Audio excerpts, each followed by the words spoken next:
go ahead and get into it with skin prep. My whole idea for this video is to kind of put on a full face of makeup, talk about the products as I do it, and tell you what I like and what I don't like. And spoiler, while she has a lot of beautiful products, I don't think this brand is for me. And you'll kind of see why as we go through the rest of the video. I am going to kind of prep my skin really quick. I put on a little bit of an essence, and that's all I have on my skin right now. But I'm going to put this hyaluronic acid spray on my skin from Beauty Pie.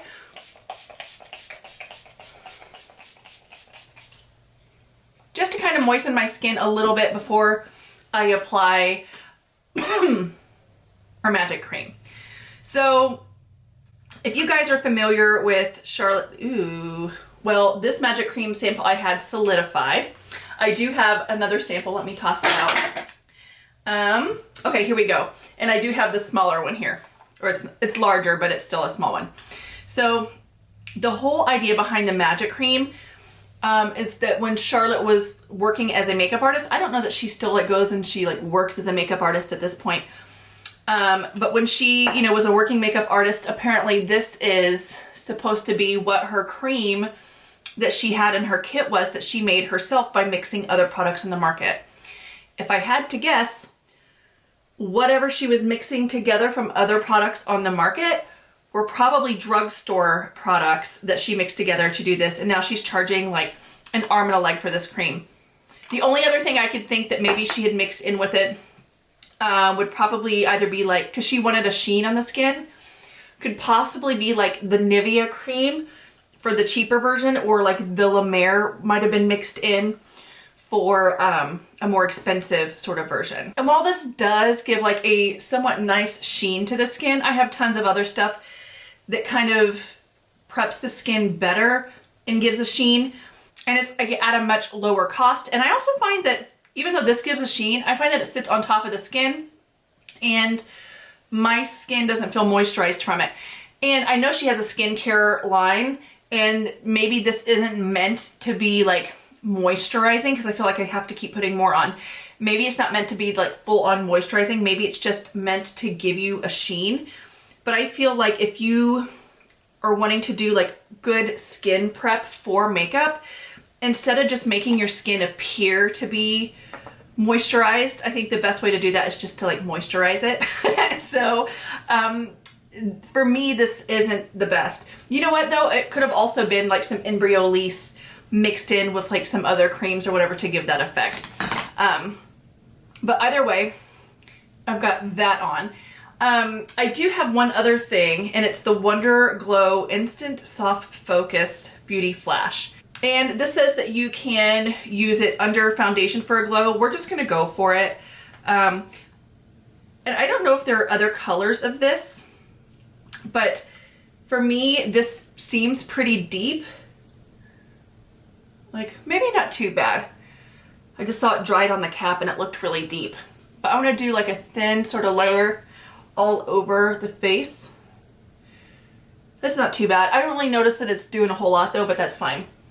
So she has multiple different types of foundations. I always try to go for a foundation that is more luminous or dewy. I do have the Light Wonder foundation. I originally purchased it in the shade 4, and I found that it was a little bit deep for me.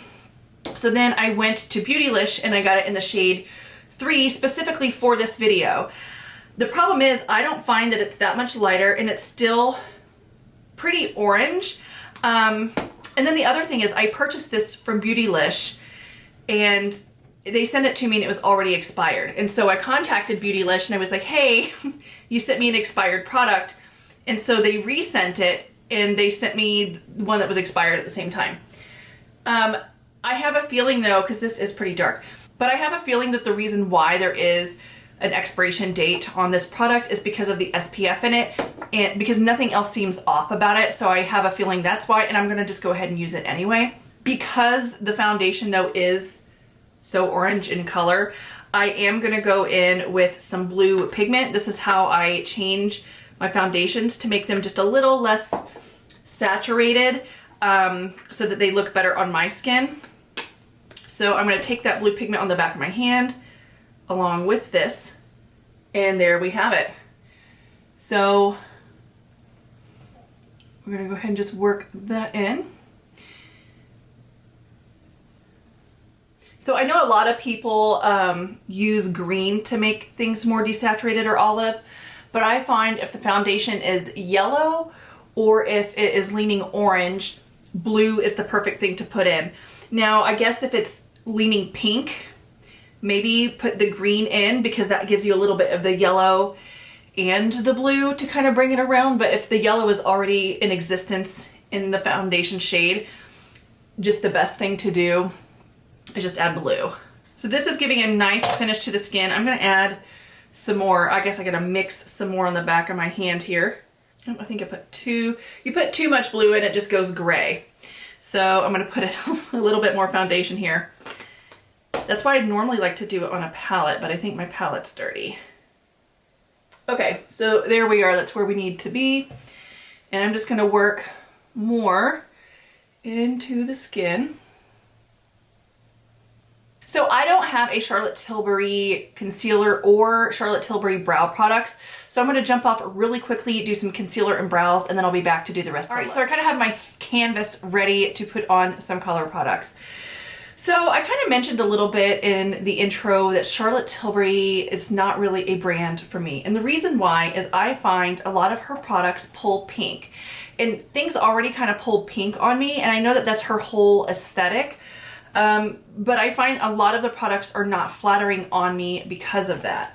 And then the whole aesthetic in general of like the old Hollywood, which I love old Hollywood, but I think it's a little bit over the top of like darling, darling. And I know that's her thing, okay? But it really kind of just grates my nerves a little bit. And I feel like I'm getting ahead of myself here. There are a ton of beautiful products and we're gonna get through them. But I don't know, I just kind of wanted to hit on that for a second. So we're gonna go in with a little bit of this cult product, which is the contour. Now, funny thing, before Charlotte came out with this contour, Beauty Pie had the exact same contour, and I was obsessed with it.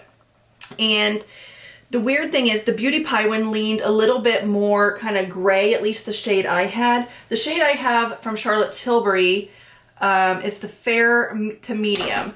So I don't know if there is a shade lighter than this that leans gray, but I will say even this leans pinky red. So it's not the most flattering tone, whereas in the Beauty Pie one was. And the reason I'm bringing up the Beauty Pie one is because the formulas, the ingredients were exactly the same. And I showed it in a video a long time ago. Since Beauty Pie no longer carries this product, they discontinued it.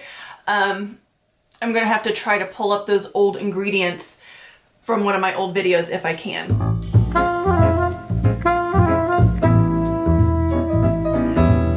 But I thought that was kind of interesting that it's a super like popular product from Charlotte Tilbury, and then all of a sudden Beauty Pie, which is a brand made essentially to reproduce makeup, you know, like, or I guess it's luxury makeup without like the label and the cost, they stopped making it. And I'm wondering, a lot of the times labs have the formulas in the labs, and then the people who want to sell the makeup come in and they're like, yes, I love that formula. They get a little bit cheaper from the lab if they just use the formula. But if they decide to purchase the formula where nobody else can use it, it's a little bit more expensive for them, but then they're the only ones with that formula. So what I'm thinking happened is Beauty Pie was trying to keep costs down. So they used the formula without any issue. Charlotte Tilbury came around, started making hers, and she wanted the formula to herself, which then forced Beauty Pie out. This is all just like me guessing what happened, because I have no idea why else Beauty Pie would discontinue a product that was so popular. The only thing about these that I think that a lot of people don't like is the fact that these can get so messy. There's like an on-off, and I know a lot of people talk about how messy theirs get. I am very careful, and I actually will turn it on, squeeze just a tiny bit to the tip, then turn it off before I use it. Use what I put on there and then put the cap back on so mine doesn't get messy. But these are a pretty messy product. And then if you do mess up and you get the product like all over here, it's hard to turn it on and off once that happens. So I just kind of wanted to mention that and point it out. but I think it blends beautifully. It's like a sort of cream to gel formula that's sheer and it blends beautifully on the skin. So I love the formula. It's just the shade isn't quite right for me. All right, so I'm gonna jump in now and go ahead and put on some of the blush. So this blush, again, same thing, same mechanism.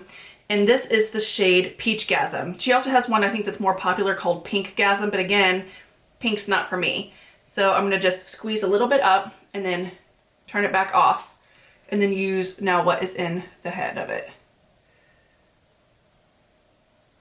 And this is so glowy. I have like a random hair on my face. Okay, it's attached right there, okay. So very beautiful. And here's the other thing. I find that a lot of Charlotte's makeup line is made for like more glam, like night, come hither sort of looks, not for everyday makeup. But these products like the bronzer and this blush, I find for the kind of light makeup that I like to do, these are perfect. Like just enough flush on the face. They're very pretty. So I'm gonna put a little bit more that's left in there here. And work it in a little bit more.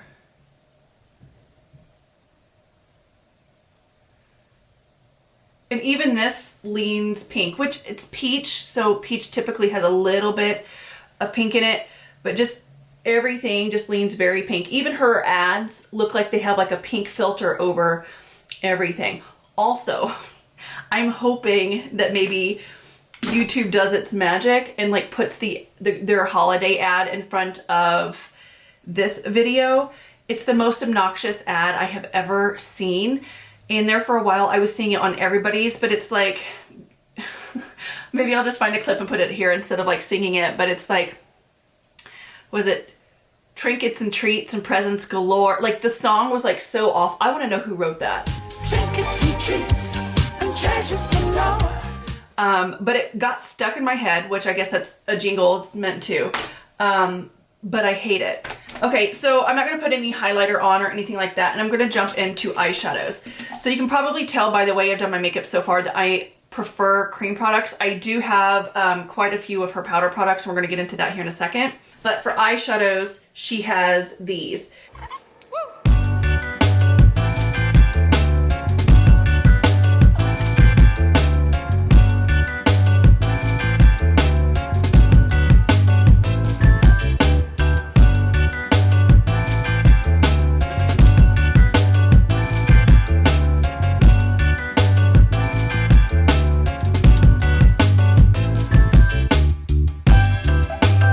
And so originally they had names, and I wonder if there was like some sort of copyright infringement. And I only have one, the original one that I ever bought, and it was called Betty. It's spelled Bet, but I'm pretty sure it's supposed to be Betty Davis. And it's like this beautiful sort of bronzy sort of color. So it's been renamed something else. I'll have it here on the screen. But then all of the other ones I have now, the names are gone. Here they are. I've got Oyster Pearl, which I believe might have been Marie Antoinette, Star Gold, Champagne, and then Rose Gold. So there is like a chocolate colored one too that I think might be more up my alley than maybe some of the others here. But even the ones that, these all lean a little bit like cool, except for, I would say the first one that I swatched here, I would say that's actually like a neutral bronze. It's not a super coppery one, which was the Betty. And then also the shade Star Gold leans a little bit on the warm side. And you can kind of see how much warmer it is in comparison. So there's Star Gold and then there's the Betty. And then for the most part, the rest of them lean very kind of cool to pink. And also I've noticed all of her makeup, and maybe she's doing this like, not even without like realizing, but all of her makeup colors tend to suit people with complexions like her, with eye colors like her. These, if you have blue eyes, I think this makeup's gonna look wonderful on you. But I've got brown eyes and olive skin, so it looks a little bit different on me than it would somebody who is fair with blue eyes, blonde hair, or red hair. So I'm gonna hop in with some oyster pearl and just put a thin coat of that over my lid here, just to kind of put a base. And then we may go in with some powder eyeshadow here in a second. I like oyster pearl. I think this may be one of my favorites. Because it's enough to add a little color to the lid, but not so much to where it looks like you've put a lot of shadow on, which again, I'm not really an eyeshadow person. I also find, and I don't know if you guys, and maybe I just made this up in my head, but I'm pretty sure that Charlotte Tilbury used to be part of the Tom Ford makeup team, where I think she was a creative director or worked in some capacity at some point at Tom Ford. And I noticed that a lot of her makeup when it came out in her line was very similar to the Tom Ford makeup line, as far as like shades and things like that were picked. So I thought that was actually really interesting. And I wonder if like the products that she really loved when she worked for Tom Ford, she just recreated on her line. Because I find that oyster pearl is actually very similar to Tom Ford Platinum. So I have Platinum right here, and I'm just gonna show you side by side. They are very similar, and Platinum was one of Tom Ford's best selling shades and, you know, products in their cream shadow line. The formula is actually sort of that moussey formula as well, that's very similar. So if you're trying to save a little bit of money, Charlotte Tilbury is more affordable than the Tom Ford. You know, if you were trying to kind of save on this formula, which I think she has a bigger shade range too. I don't think there are a ton of shades of this. All right, so let's talk about the powder eyeshadows. I have this little palette, and then I have several of these little quads. I also have one of these like whole face palette things right here. I have this, and yeah, I believe that's all of the powder eyeshadows that I have. So I'm gonna stop really quickly and do swatches on the screen for you so you can see swatches of everything I'm talking about.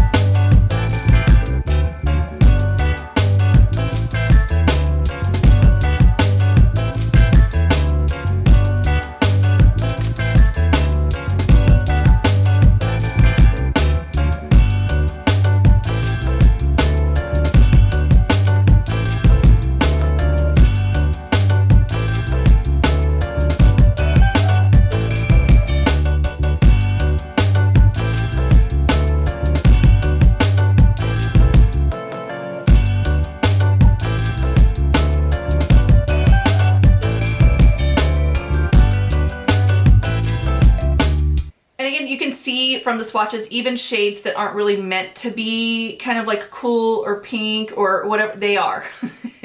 So this palette actually though isn't too bad. Actually, I don't really find it to be too cool, too pink, whatever. This is like an everyday sort of basic palette. And if you remember, and I don't know if they still do them, but Urban Decay used to do like a Naked Basics palette. And this to me reminds me of an elevated Naked Basics palette. Also, the formula in these is different than the formula in her other eyeshadows, at least in this one that I have. This is the Super Nudes Easy Eye palette, and yeah, it has Day Eye and Date Eye here on the back. The formula actually is very similar. It's kind of like, it feels kind of creamy, but it's a powder. Super similar to the Tom Ford formula that is the same. Again, this is a little bit more satin, a little less creamy, but it's, especially the black shade here is very similar to that sort of like creamy formula. I would say though, it leans a little less creamy, a little bit more powder, but a lot of brands have been kind of doing these sorts of formulas. This formula, if you have this palette and you love it, is not the same formula that is in the quads. And then even among the quads, there are different formulas. So these right here, which are the luxury palette, I don't know, I have the Hollywood Flawless Eye Filter, and I think she might have a couple iterations of this. This is like a baked gelée formula that gives closer to like a metallic sort of wet look feel, whereas the other palettes are a completely different formula. So I really enjoy this formula better than her other one because it feels thinner on the eyes. So I want to jump in and just apply this little palette today because I think it's going to go best with the Oyster Pearl that I put on. And this is the Golden Goddess. And while it's called the Golden Goddess, I'm just going to say, not a whole lot of gold going on here. You've got your champagne color, you've got your gray, you have a brown, and then you have this sort of wet look shade right here, which again is just like a bronze. And it's not even like with golden fleck in it. Well, actually it's a mix. It's a mix of silver and gold together. I don't know if it's gonna focus. It's silver and gold flecks together. It's not even like full on gold. So I'm not sure why they call it the Golden Goddess, but I actually appreciate it in a way because a lot of the times stuff that's golden just goes too golden. So I think that this would actually really accentuate if you were to be wearing like golden clothing, since she is like a celebrity makeup artist. This might be actually a good palette to complement maybe a gold look that you have on. So I'm going to go in first with this light shade and kind of just put it on the inner corner a little bit.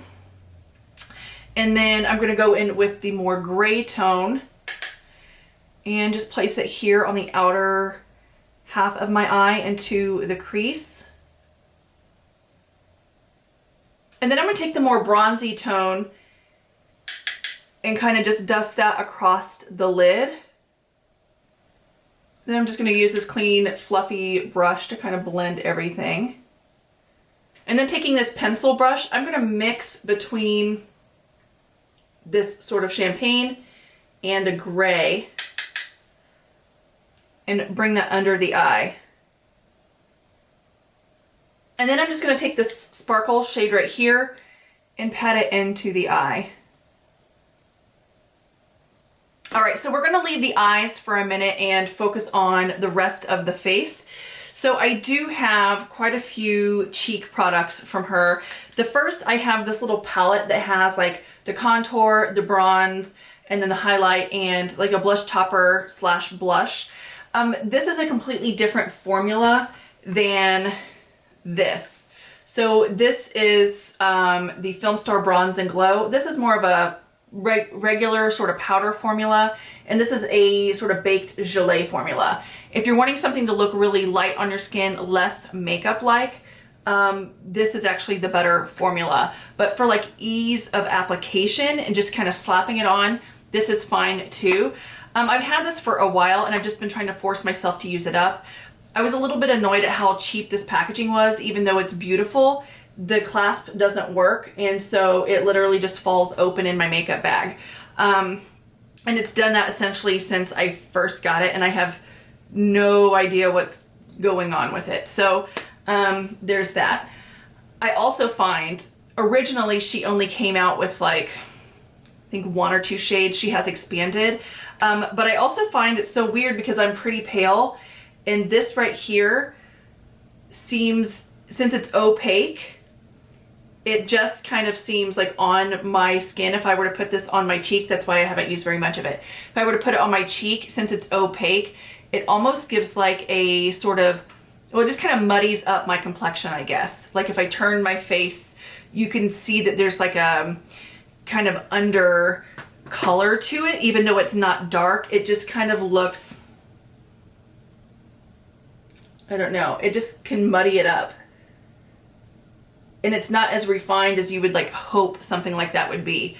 So definitely not my favorite. Whereas in this formula, even though then again, this is kind of gold and a little bit deep for me, this formula is just so much better, and it doesn't have, let me blend it in here, and it doesn't have like that sort of under opacity. I mean, if I go this way, it's a little bit deep, but at least it's not opaque, if that makes sense. I do have one blush on its own, and it is the Pillow Talk Cheek to Chic. And she does have different Pillow Talks per complexion. And I believe I just have the lighter one. So we're gonna actually apply some of this. And I don't know if she still calls them this. Yeah, Swish and Glow.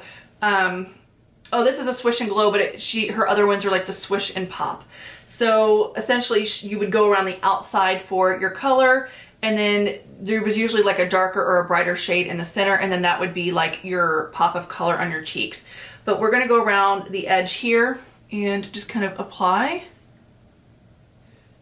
And it's a beautiful shade, but for being the lighter one, it's kind of a deep shade of blush. And again, I like to go as desaturated as possible when it comes to face products. And then we're just gonna go ahead and go in with the glow a little bit, and then just kind of put that over the cheek. And the products that I've gravitated towards are not overly like pink or flushed or anything like that. And it's so funny, my face still looks, at least on the complexion, quite flushed. That's her whole thing though. Okay, so I almost forgot, I do have an eyeliner from Charlotte Tilbury, and this is, I guess, in the shade Pillow Talk. It's a sort of deeper sort of maroon shade. So I am going to apply that. So I'm gonna zoom you in, and so you can kind of see it applied, and I'll kind of chat with you about the formula as I apply it. So I don't think that there's anything special about this eyeliner formula. It actually reminds me a lot of the Beauty Pie eyeliners, or just really any gel liner that is on the market. So unless you are really like excited about a shade that she has that nobody else offers, I don't really find it to be that exciting. Also, I don't wear a ton of eyeliner, so I can't like tell you if you were looking for something, you know, that like lasts all days, black doesn't smudge. Like, this is like one of those sorts of smudgy liners anyway. But like, I can't tell you if you were an eyeliner connoisseur if this is like the type of eyeliner you would want or need. Just nothing to me though stands out as being special about it. I actually got it just because I like the shade. It reminds me a lot, there's a mascara that I like to wear in the fall from L'Oreal that's like their maroon or like their burgundy mascara, and this actually goes really well with that mascara. This is the only reason why I bought this one. So I feel like people really enjoy her lip products. Again, I am not a lipstick person, so it really does nothing for me, and I actually haven't found anything like from her lipstick range that I've absolutely loved. The closest thing that I found to something that I enjoy is this lip liner in Iconic Nude, because it's not as pink as the others. Again, I'm gonna keep going over this whole pink thing because I think that's just her whole aesthetic. It's like that very romantic pink flush sort of look. And she started like her whole Pillow Talk line based off of her Pillow Talk, I think it was lip liner or lipstick, or maybe she had both at the same time. But all of that was actually just based around the fact that she came out with the lip products first. So I'm actually though going to go in with Iconic Nude and just line my lips a little bit. I do have a little bit of lip balm on. I have the La Mer lip balm on right now, just because I like a lip balm on when I apply any sort of lip product, lipstick, anything like that, to just kind of thin it out a little bit. And it drives me insane if my lips feel dry. And then I do have a little mini of the Pillow Talk lipstick, and we'll go ahead and put that on over top. And I think that's a nice looking lip. Again, it's not 100% me, but it's not awful. Okay, so this is the completed look. I'm gonna go through now and just kind of talk about what I think is worth it and what is not worth it. So starting off with kind of like her skincare type products, I'm gonna go ahead and say not worth it. I think they're overpriced. I don't think skincare wise that they're actually like that great skincare. And I also don't think though that she is even that interested in skincare. I think she's more interested in makeup prep. And there is a big difference between the two. And actual skincare, I think, is just like makeup prep that's like that is kind of like you're playing the long game if you're really interested in your skincare, and that's, you know, your makeup just to maintain and keep nice skin. But I think that her skincare is more kind of angled towards somebody who wants a quick fix and just wants their skin to look good enough to apply some makeup on it. And the reason why I say I don't think she's super into skincare is because she is credited with teaching Kim Kardashian to sleep in her makeup. And then also I remember when she first had the brand and she was doing interviews with people, I remember her mentioning that she herself sleeps in her makeup at night and her husband never sees her without makeup. And I think that might be also why the brand kind of gives me a little bit of an ick. Just because I feel like makeup is something that we should put on, obviously, to make ourselves feel good and confident and things like that. But like if you're in your own home with your husband and you feel like you need to sleep with a full face of makeup on, I think that's a problem. She also said one time, and I don't know if she ever came out with any other color mascara than black, but I used to watch her back in the day, even before her brand. She had a YouTube channel for a while that wasn't so brand focused, and a long time ago, she was on Pixie Woo's channel first, and then she started her own kind of, maybe it wasn't Pixie Woo, maybe it was either Pixie Woo or Lisa Eldridge's channel, or both. But anyway, she was just like talking about her makeup philosophy and all of that. And I remember her saying one time that there's no need for any mascara to be any color other than black. Like all other mascara is a waste. And again, that I think is the case for somebody like herself that has blue eyes or has her coloring. And, you know, so that kind of makes sense. But actually, black isn't flattering on everyone. And I think that if you know enough about color theory to know that, like, not everyone should be wearing black mascara or black eyeliner. Sometimes it's very stark on certain skin tones, and it's better to use like a deep color that might be close to black, but like be tinted another way just to be more flattering. So that was kind of like, like it just gave me a little bit of pause there. So anyway, to the other makeup, the things that I think are worth the money, and by worth the money, I'm not saying that like these things are like overpriced or anything like that, but just worth the money in a way that like I am going to get use out of them, and I haven't found anything else really that does the same thing for cheaper. So the main thing that I think is great and worth the money is this particular quad. I love these shades here. However, the other quads, like I just put on, there are so many quads out there in like eyeshadow palettes that I think I would be able to accomplish the same sort of look. Although this look I think is probably the best out of them, at least for my coloring, while I find some of the other ones are just too much. Like the Pillow Talk one. So if you are somebody who has a pink complexion, these don't look very pink. But on my complexion, they look very pink because I pull, like a lot of stuff pulls pink on me, and they just look off. So definitely not for me, any, you know, of the eyeshadows that lean pink. This green one right here, all of them are shimmery, and while they're pretty, I mean, it's not really a look I feel like I need. This one right here I acquired recently. It's not too bad. These lean very purple on me, even though they don't look purple. But it's kind of like a mauvey purpley kind of look. And so again, not something that I gravitate towards. This is great for an everyday palette if you don't have anything else. Because you do have your lighter shades, and you can make a smoky eye or you can make a warm eye. I think this is a very good mix. But if you have anything similar, because I mean, these are just everyday sort of shadows, you don't really need them. So as far as these sorts of cream shadows here, I think that these are worth the money. It's a beautiful texture. They're moussey, they're light. You can build them up if you want. I like to sheer them out, but these are very similar to the Tom Ford, and they are not as expensive. They're actually considerably cheaper. So I would definitely say go towards the cream shadows. She does do these one look in a palette things, and I think these are around $75, $80, somewhere in there. here's the thing, is I've had this for quite some time and I haven't used a whole lot of it because, first of all, I didn't think these shades went well together.